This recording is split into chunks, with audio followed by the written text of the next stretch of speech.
Hello everybody. In this lesson I am going to teach about nomenclature of organic compounds.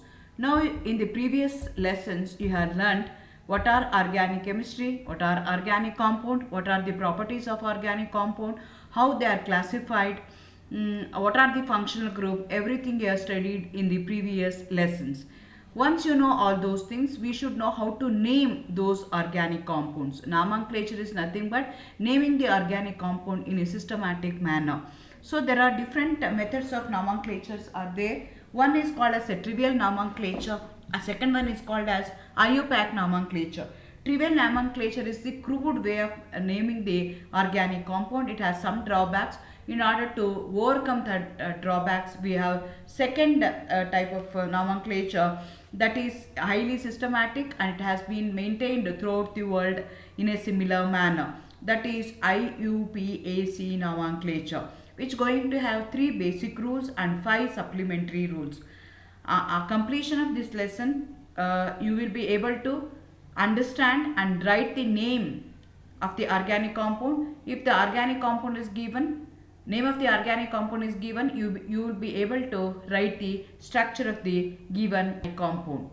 As I told you, the nomenclature of organic compound, first it was done in a unsystematic manner, non-systematic manner, non-scientific manner by the local people based on their own way of naming the organic compound. Trivial name nomenclature is also called as common nomenclature, non-systematic approach of naming the organic compound. There is no particular rule based on their own language, based on different methods they used to give the trivial nomenclature. There do not exist any particular collection of rules for writing the trivial name of the system. So if you want to study the organic compounds in a systematic manner, it is required so that entire world will going to follow the name nomenclature. For the same compound in India, we are going to give one name. In America, if they are going to give by some other name, that leads to a lot of confusion. Therefore, we should update ourselves so that the entire world will going to follow the same set of rules for nomenclature. But when you consider the trivial nomenclature, for example, acetic acid, the word acetic acid has been derived from acetine, which is a Latin word for vinegar. So acetic acid is nothing but vinegar. Common name for acetic acid is vinegar. How it got its name? Acetine. It has been derived from acetine, therefore it is called as acetic acid. Similarly, the name formic acid comes from the Latin word ant formica, referring to its early isolation by distillation of ant bodies. So the trivial names or the common names were given based on their local language, based on the origin, like the different methods they were adopting. There was no systematic, there was no particular rules so that the entire world will follow. Again, there is an interesting story about the barbituric acid.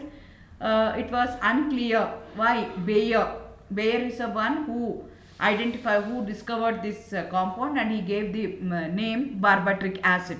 Later, Fisher gave the explanation for this because Bayer had a girlfriend, her name was Barbara, hence he has kept it as barbituric acid. Barbara uric acid, it has been converted into barbituric acid. Like that, there was no systematic manner. Whatever the way they want, they decided and they used to give the name. There are some drawbacks with a trivial nomenclature system. Several trivial names can exist for the same specific compound. For example, when you consider a phenol can also called as carbonic acid, hydroxybenzene. For the same compound, different names by the different place, different person, that leads to confusion. The trivial nomenclature system is limited to only few compounds. For example, based on origin, formic acid, acetic acid, we have given. There is no particular set of guidelines for the nomenclature of complex compounds in the trivial system. These are the drawbacks. That's why we should for IUPAC nomenclature.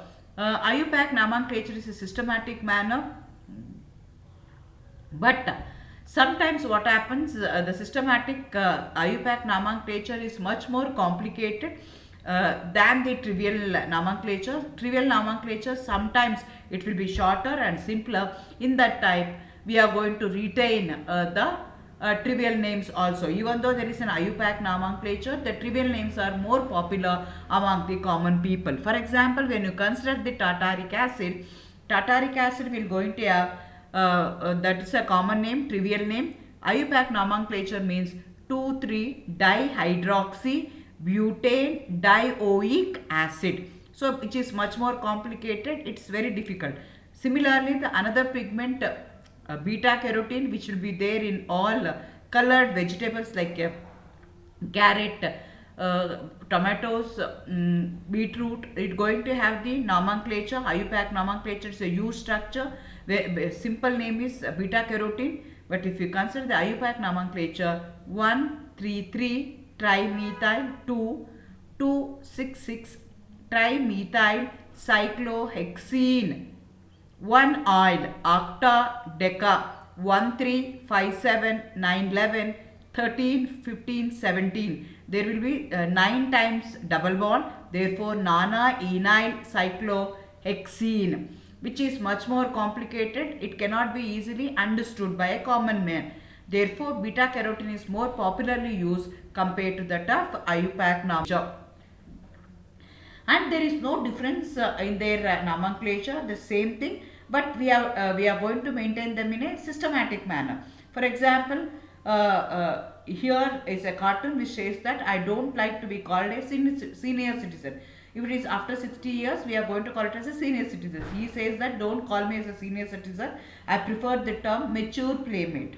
Same thing only. Mature means senior only. But the terminologies will differ. Similarly, using a IUPAC nomenclature, we are going to give more systematic rules will be followed. IUPAC nomenclature, International Union of Pure and Applied Chemistry. This is an organization of chemistry, international standard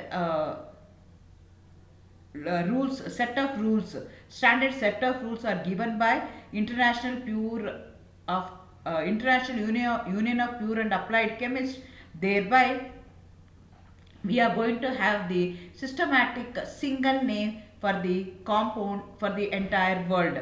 The aim of nomenclature of IUPAC program is to create the international standard for designating the compounds to promote for communication. If they want to do anything about it, if they want to talk about that particular compound, the entire world should communicate with a single nomenclature of that organic compound. With that intention, IUPAC nomenclature has come. The purpose of the system is to give the unique unambiguous name to each structure, because you know that the organic compounds are highly complex in nature. They will be satisfied by a single bond, double bond, and also there will be branching will be there. Heterocyclic compounds will be there, cyclic compounds will be there, aromatic compounds will be there, and each of them will going to have their own discrete name. There should not be any ambiguity. So unambiguous name should be given to each structure, and to compare each name with unique and ambiguous structure. Once we give the name, you should be able to, everybody should write the structure that compound in a similar manner throughout the world. With that intention, IUPAC nomenclature come into exist. So it's going to have 3 basic rules. One is called as the middle one is called as the root word. Before the root word, we are going to add prefix. Pre means before. So the main ingredient is that, the main aspect is that, main point is that root word. We are going to have a root word. Root word will be in between. That's a middle name. And similarly, how we are going to name our names with a first name, second name, and the third name. Here also we are going to write like the middle will be our name. So that's the root word. Root word is the important.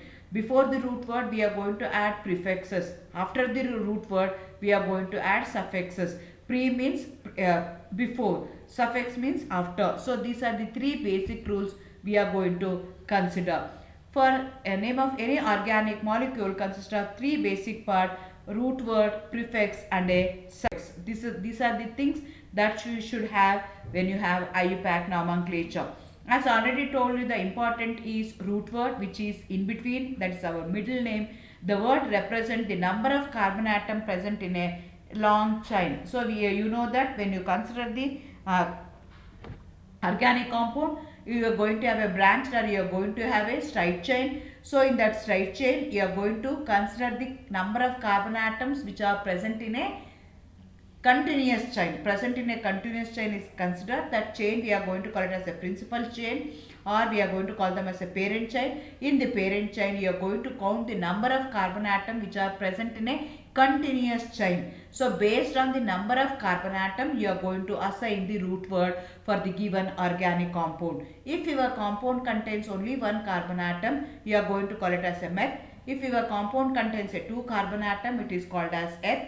3 carbon atom prop, 4 carbon atom bute, 5 carbon atom penta, 6 carbon atom hexa, 7 carbon atom hepta, 8 carbon atom octa, 9 carbon atom nona, 10 carbon atom deca, 11 undeca, 12 is dodeca. So depending upon the number of carbon atom present in a continuous chain, you are going to assign different root words for given organic compound. That is the middle one. Then after that you are going to add a suffix. You are going to add suffix to the root word. After the root word you are going to get, there are two different suffix are there. One is called as primary suffix, other one is called as secondary suffix. If your compound contains an unsaturation containing a double bond or a triple bond, then or multiple bond, so you are going to add that. So that is that we are going to call it as the primary suffix. If it is satisfied by a single bond, carbon-carbon bond is satisfied by single bond in the entire molecule, then we are going to end up with the ANE. If it contains a double bond, then we are going to end up with ENE. If it contains a triple bond, then we are going to end up with YNE.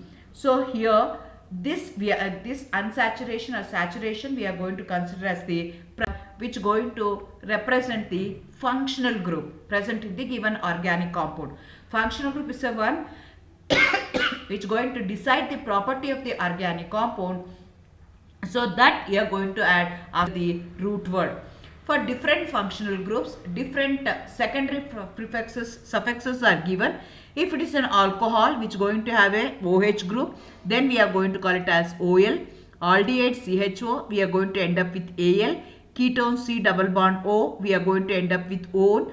Acid COOH group, we are going to end up with oic acid. Ester having the formula COOR, we are going to end up with O8. Amines having the functional group NH2. Amides having the functional group CONH2 named as amide. Nitrile we are going to consider as nitrile. Thioalcohols SH thiol. Similarly acid chloride, olide chloride. Like that, depending upon the functional group present in the given organic compound, we are going to add that functional group. It may be unsaturation or a functional group after. So functional group play a very important role. So here you see the cartoon. Here benzene ring is there. This is a phenol having a benzene ring. For that we are going to add a OH group. OH group is a functional group. Functional group is the one which is going to be very reactive, whereas the benzene ring is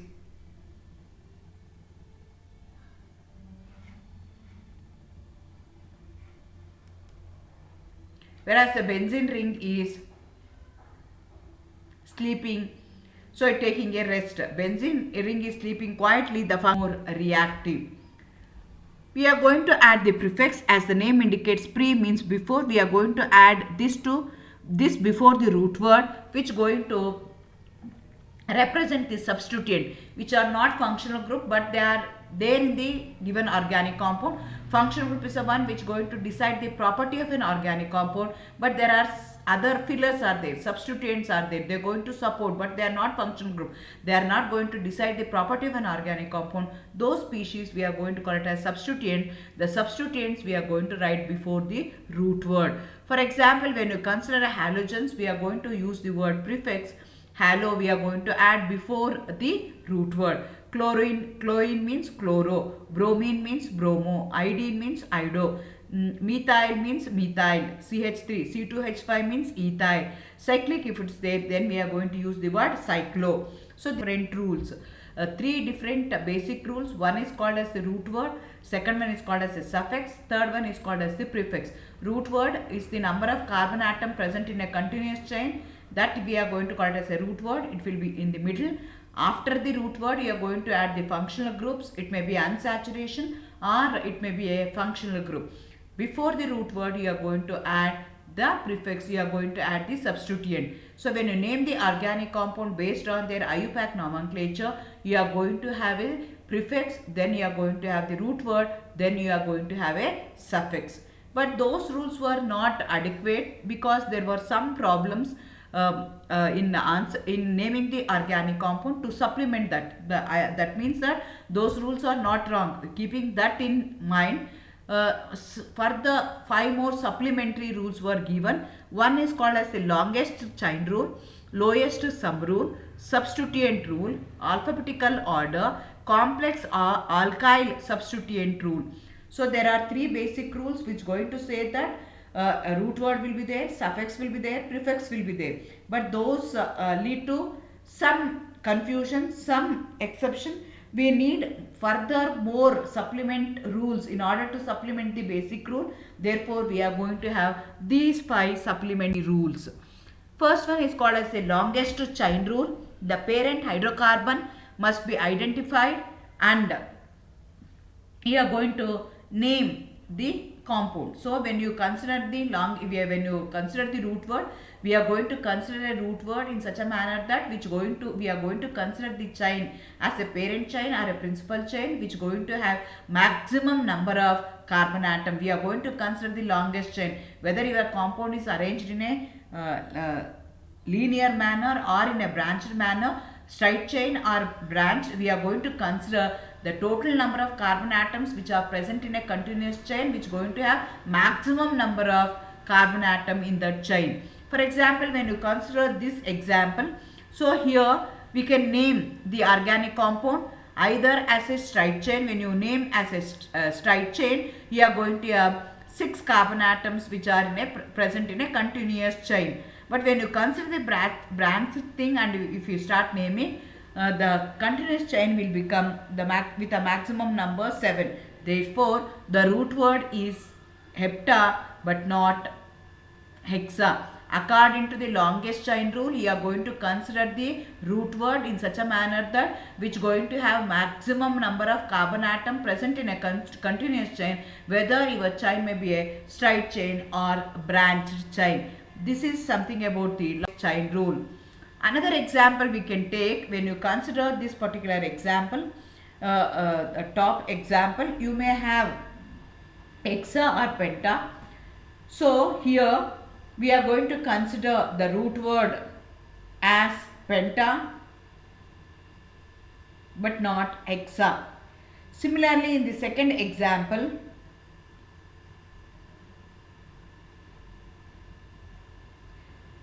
penta and buta is there, we are going to consider buta because that going to consider the functional group. So you are going to think about that also and you are going to name. So where the branching is maximum, that you are going to consider. If you consider in the top example, when you consider the 5 parent chain, then the branching will be difficult. Therefore, we are going to consider penta as the root word, whereas in the second example we are going to consider buta as the second example because that going to contain the functional group. The second one is called as lowest sum of the locants. So when you have more than one substituent, then we are going to consider where that substituent should be present. So now on either side you can give the numbering. When you start from left to right, you are going to have number 2. When you start from right to left, you are going to have number 4. So according to this rule, you are going to give the lowest number to the carbon atom which going to contains the substituent. That we are going to call it as a locant. That carbon we are going to call it as the number which is attached to second carbon atom. That's a carbon atom we are going to call it as a locant.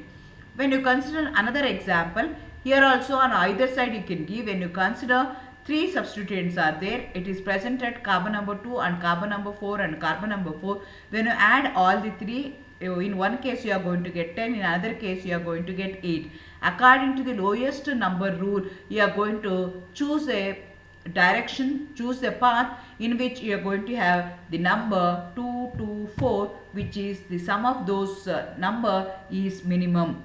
Similarly, in another example, here also you are going to have 3 substituent. It may be present at carbon number 2, and carbon number 5 in one case. In another case, carbon number 2, carbon number 5 and carbon number 5. According to the lowest number rule, when you add 2 plus 5 plus 5, then you are going to get 12. When you add 2 plus 2 plus 5, you are going to get 9. So 9 is the lowest number. Therefore, you are going to consider the number 9 as the word.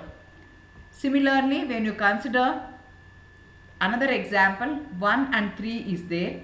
Here you are going to have a double bond and also you are going to have a unsaturation. When you have a double bond, unsaturated and a functional group, first preference should be given to the functional group, next to the unsaturation, next to the substituent. Therefore, you are going to give the lowest number to the carbon atom which is going to contain a double bond than the substituent which is present at carbon number 3. Therefore, your locant will become 1 and 3 but not 3 and 1. 3 and 2 and 3. It is 1 and 2 but not 3 and 2 and 3.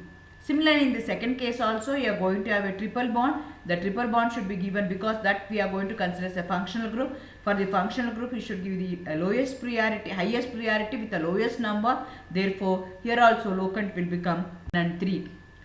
Another rule is there, multiple instances of same substituent. For example, the same substituent is attached at different things. Then instead of telling the names of those compounds, with a different number, for example 2 methyl, 5 methyl, 5 methyl. If you repeating, instead of repeating 3 times methyl, we can call this as trimethyl with a locants. So multiple instances are there, same functional group, then we are going to use the word di, tri, tetra, etc. If you have more, if you have same substituent, you are going to follow that. When you have different substituent, then you are going to arrange them according to the lowest number rule. You are going to give the number, but while writing, you are going to write according to the alphabetical order. So combining all 5 basic rules and also 3 basic rules and 5 supplementary rules, we will work out some of the examples. So you know that you are going to have a root word. First you are going to have a locants, then you are going to have a prefix, then you are going to have a root word, then you are going to have a suffix. Again, suffix means first you are going to have a primary suffix, then you are going to have a secondary suffix. Here I have to consider the lowest number rule, lowest sum rule. You are going to have 3 substituent. So if you start from left to right, you are going to have the substitution at carbon number 2, carbon number 4, carbon number 2, carbon number 2 and carbon number 4. So when you add all these things, 2 plus 2, 4, 4 plus 4, 8. Or you can also consider carbon number 2 and carbon number 5. So that will be lowest number, 5 plus 2 plus 2, 9 plus 2, 11. Therefore that will be the lowest number. Therefore I am going to consider the locant as 2, 2, 5 and I am going to name from left to right while numbering. So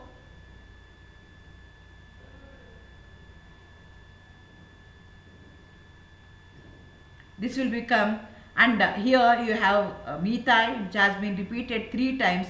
Therefore this will become methyl, trimethyl pentane. This is the way you are going to name. You are going to have a locants, you are going to have a prefix, then you are going to have a root word, you are going to have a suffix.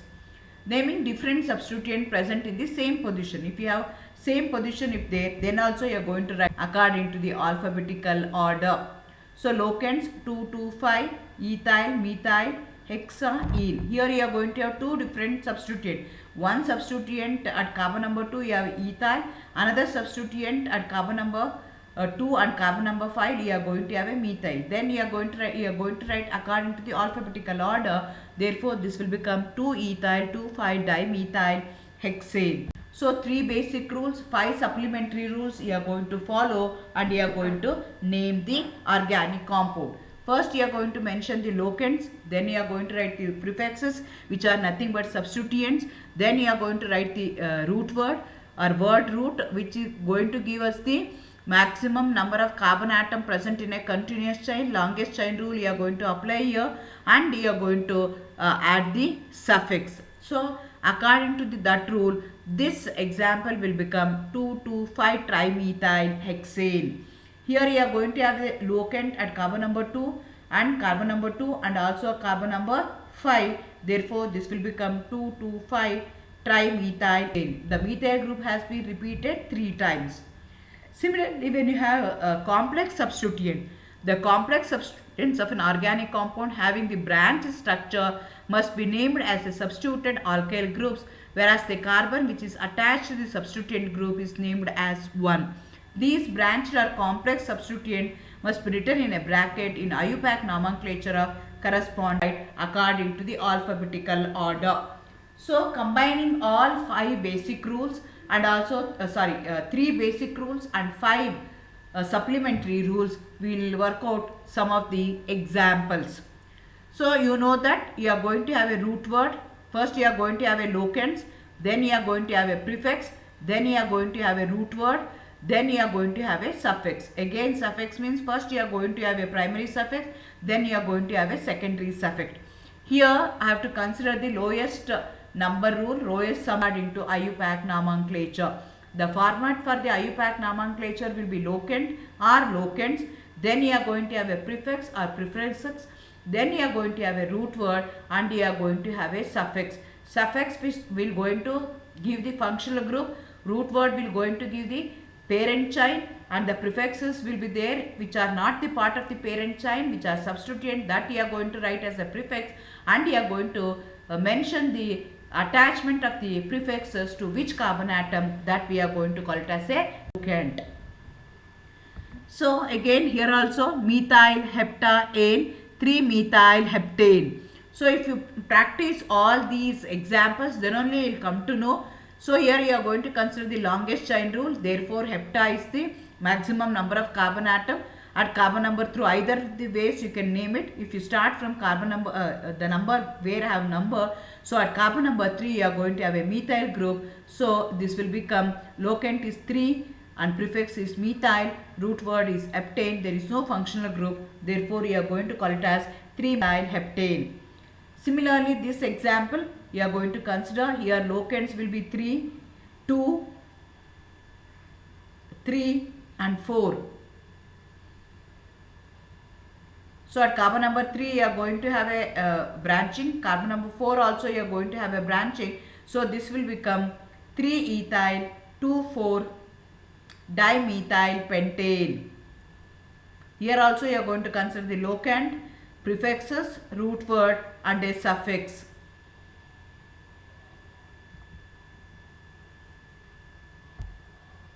Another example, here the preference should be given to the unsaturation rather than the longest chain rule.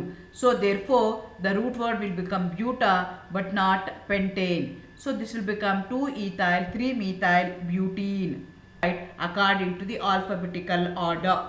So combining all 5 basic rules and also 3 basic rules and 5 supplementary rules, we will work out some of the examples. So you know that you are going to have a root word. First you have chain rule. Another example we can take when you consider this particular example, a top example, you may have hexa or penta. So here we are going to consider the root word as penta but not hexyl pentane. Another example, if you consider, here also you are going to have 2,2,5 trimethyl hexane. Similarly, few examples are there, you try it out. So first preference should be given to the functional group. Functional group containing carbon atom should have the lowest number, then the unsaturation, then you are going to consider the substituent. Therefore this will become 3-methyl but-1-ene. The next example, 3-methyl but-1, we are going to have a suffix. Naming different substituent present in the same position. If you have same position if there, then also you are going to write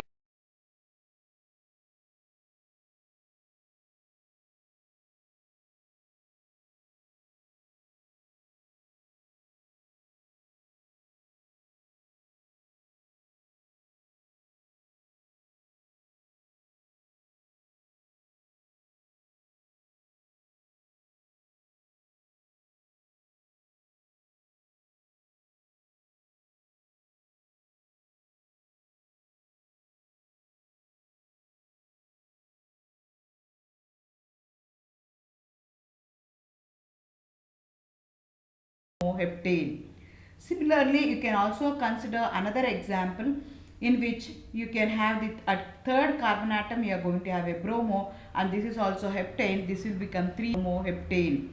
Similarly, I have added two bromine atoms, and you are going to consider each point of that line will going to represent the carbon. 1, 2, 3, 4, 5, 6 carbon atoms is 1, 2, 3, 4, 5, 6 carbon atoms are there. Therefore, this will become hexane at carbon number 3 and carbon number 4. You are going to have a bromo which has been repeated twice. Therefore, this will become 3,4-dimethyl-heptane. Similarly, you are going to have another example, 4-methyl-heptane. If they are not going to represent anything, if they write only a single line that represent that it is ethyl group. Similarly, here also 4-ethyl-heptane rules. First one is called as the longest chain rule. The parent hydrocarbon must be identified, and you are going to name the compound. So when you consider the root word, we are going to consider a root word in such a manner that we are going. Here also locants 256, which has been repeated, methyl propyl. Therefore 2,6-dimethyl-5-propyl-ane. So branches hegagate anta you should able to understand. Red one has 2 branches, blue one has 3 branches. So we have to think which one we are going to consider. So you have to use your presence of mind, and then you try to name the organic compound.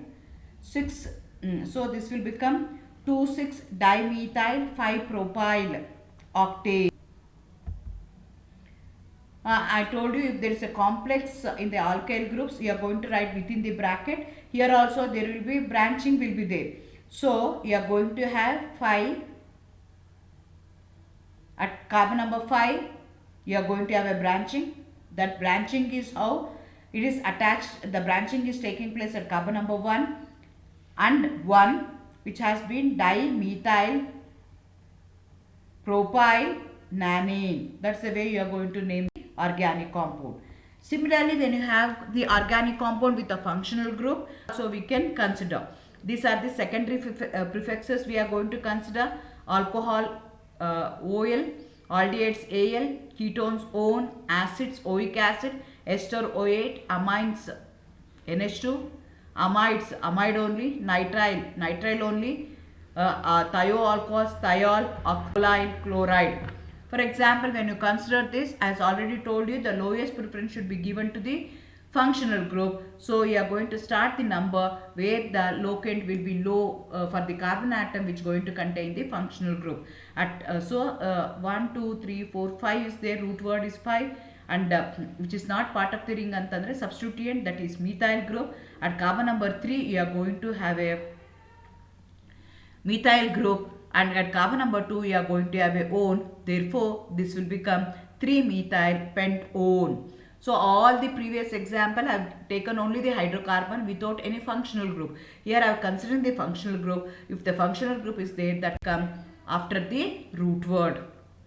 Here there is no prefix and a locant. Therefore CH3, CH2, CH2, COOH there. 1, 2, 3, 4 carbon atoms are there. Therefore root word is buta, and primary suffix is an and secondary prefix is oic acid. Therefore this will become butanoic acid. If it is present at the first carbon atom, generally we are not going to mention the number 1.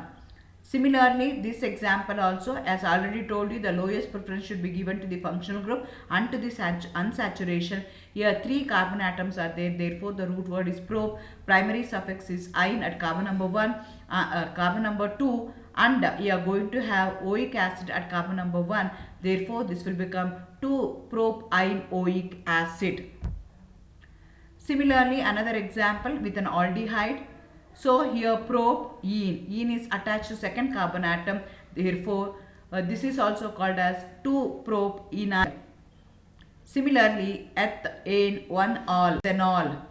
Similarly, amine propane 1-amine propanamine. Here I have taken nitrile, propane 1 nitrile, prop 1 nitrile or propanitrile. So here also another we are going to have a cartoon which says that I am not ask you to bring the whole molecular model. It is enough to bring your IUPAC name. Some organic compounds are so complex, it's very difficult to carry them. They will be huge in number, if you a huge structure. Therefore, if you bring the IUPAC name, that do well. Remember, carbon has only 4 bonds. Nothing to worry about organic chemistry. Cool about organic chemistry. Skills are cheap, but chemistry is expensive. All the best. Thank you.